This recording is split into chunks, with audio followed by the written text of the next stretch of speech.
Let's mic global news. नमस्कार, let's mic global news में आपका स्वागत है। मैं हूं राखी जैन। बांग्लादेश में हुए आम चुनाव में बांग्लादेश नेशनलिस्ट पार्टी ने बड़ी जीत दर्ज की है। बीएनपी प्लस गठबंधन ने 299 सीटों में से 212 सीटें हासिल कर बहुमत के लिए जरूरी 150 के आंकड़े को पार कर लिया। अब तक 297 सीटों के नतीजे घोषित हो चुके हैं। जमाते इस्लामी के नेतृत्व वाले 11 दलों के गठबंधन को अब तक 77 सीटें मिली हैं। देश में करीब 20 साल बाद बीएनपी की सरकार बनेगी। 2008 से 2024 तक वहां शेख हसीना की अवामी लीग सत्ता में थी। इस जीत के साथ बीएनपी अध्यक्ष तारिक रहमान का प्रधानमंत्री बनना तय माना जा रहा है। तारिक ने 2 सीटों से चुनाव लड़ा था और दोनों पर जीत हासिल की है। तारिक रहमान की जीत पर पश्चिम बंगाल की मुख्यमंत्री ममता बनर्जी ने उन्हें बधाई दी। उन्होंने कहा, मेरे भाई तारिक, उनकी टीम और बाकी सभी को बधाई। बांग्लादेश में 35 साल बाद कोई पुरुष प्रधानमंत्री बनेगा। 1988 में काजी जफर अहमद प्रधानमंत्री बने थे।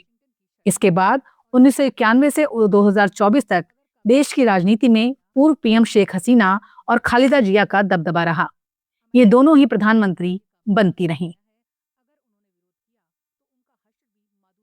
प्रधानमंत्री नरेंद्र मोदी ने बांग्लादेश नेशनलिस्ट पार्टी के नेता तारिक रहमान से फोन पर बात की है। पीएम मोदी ने सोशल मीडिया एक्स पर इसकी जानकारी दी। उन्होंने लिखा, तारिक रहमान से बात करके बहुत खुशी हुई। मैंने उन्हें बांग्लादेश चुनाव में शानदार जीत के लिए बधाई दी। मैंने बांग्लादेश के लोगों की उम्मीदों को पूरा करने की उनकी कोशिश के लिए अपनी शुभकामनाएं और समर्थन दिया। वहीं बांग्लादेश स्थित चीनी दूतावास ने भी बांग्लादेश को शांतिपूर्ण और सफल संसदीय चुनाव कराने के लिए बधाई दी है। चीनी दूतावास ने चुनाव में जीत मिलने पर बांग्लादेश नेशनलिस्ट पार्टी को शुभकामनाएं दी। फेसबुक पर शुक्रवार को की गई एक पोस्ट में दूतावास ने कहा, वो नई सरकार के साथ मिलकर काम करने और चीन बांग्लादेश संबंधों के नए अध्याय लिखने की उम्मीद करता है। चीनी सरकारी मीडिया ने बांग्लादेशी मीडिया के उन अनुमानों का हवाला दिया जिनमें बीएनपी की जीत का अनुमान जताया गया था। उत्तर कोरिया के तानाशाह किम जोंग उन ने अपनी 13 साल की बेटी किम जू ए को अपना उत्तराधिकारी चुन लिया है। दक्षिण कोरिया की खुफिया एजेंसी ने सांसदों को दी गई जानकारी में दावा किया। दक्षिण कोरिया की नेशनल इंटेलिजेंस सर्विस ने कहा, किम जू ए की लगातार बढ़ती सार्वजनिक मौजूदगी को देखते हुए ये आकलन किया गया है। एनआईएस ने कहा, उसने कई परिस्थितियों को ध्यान में रखते हुए ये निष्कर्ष निकाला है। इनमें आधिकारिक कार्यक्रमों में किम जू ए की प्रमुख उपस्थिति भी शामिल है। हाल के महीनों में जू ए कई बड़े कार्यक्रमों में अपने पिता के साथ नजर आई है। सितंबर में बीजिंग दौरे के दौरान भी वो किम जोंग उन के साथ दिखी थी। ये उनका पहला विदेशी दौरा था जिसकी जानकारी सामने आई। अमेरिका के राष्ट्रपति डोनाल्ड ट्रंप ने ईरान को चेतावनी देते हुए कहा है कि वो जल्द से जल्द परमाणु समझौता कर ले, वरना उसे गंभीर परिणामों का सामना करना पड़ सकता है। ट्रंप ने कहा, यदि समझौता नहीं हुआ तो हालात बहुत दर्दनाक हो सकते हैं। व्हाइट हाउस में पत्रकारों से बातचीत के दौरान ट्रंप ने कहा, हमें समझौता करना ही होगा, नहीं तो स्थिति बहुत कठिन और दर्दनाक हो जाएगी। मैं ऐसा नहीं चाहता, लेकिन समझौता जरूरी है। समय सीमा के बारे में पूछे जाने पर ट्रंप ने कहा, ये प्रक्रिया ज्यादा लंबी नहीं चलनी चाहिए। उन्होंने कहा कि अगले 1 महीने के भीतर कोई निर्णय हो जाना चाहिए और ईरान को जल्दी सहमत होना चाहिए।